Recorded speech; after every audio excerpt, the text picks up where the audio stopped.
سلام دوستان گرامی، این سال نو با همراه استاد لندن شدی این مطفیل و پیران تایپا خوش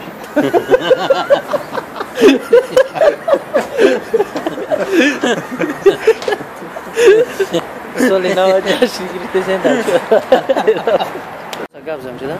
سلام علیکم همه شما به فراستی سال نو 2019 تبریک مبارک گفتم براتون تمام خوشی زندگانی رو تمام داریم. برای گفتم که دو ماه همیشه آسوختیم.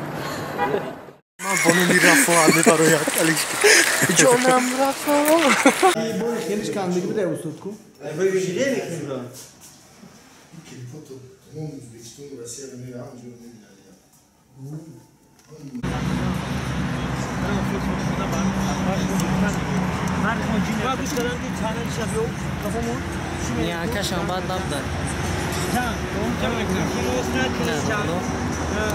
Respect.